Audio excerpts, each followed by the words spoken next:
High, good morning বন্ধুরা। তো দেখো এবার এখন ছাদে এসেছি। সকালবেলা ঘুম থেকে উঠে ফ্রেশ হলাম।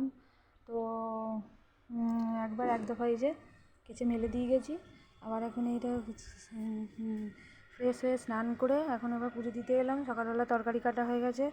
এই যে ছাদে বন্ধুরা, এই যে জামা কাপড় মেলছি।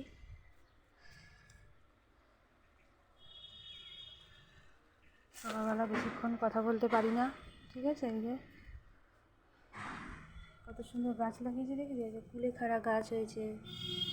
এই যে বাড়িতে এই যে জবা গাছ, নিচে একটা জবা গাছ আছে, এই যে ঠিক আছে। আমাদের এটা বাড়ির ছাদ। এখন এবার গোপাল পুজো করবো, পুজো টুজো করে নিচে তারপর চা খাবো, ঠিক আছে বন্ধুরা। এই যে জামা কাপড় মিলছি। সকালবেলা অনেক কাজ করার সময় থাকে না, একদিন পেরে উঠতে পারি না, কিন্তু আমাকে তো ছাড়তে তো হবেই, কী করবো, কিছু করার নেই বন্ধুরা। তাহলে তোমার সাপোর্ট করো সবাই, ঠিক আছে। এখন এই যে রাখছি, বাই।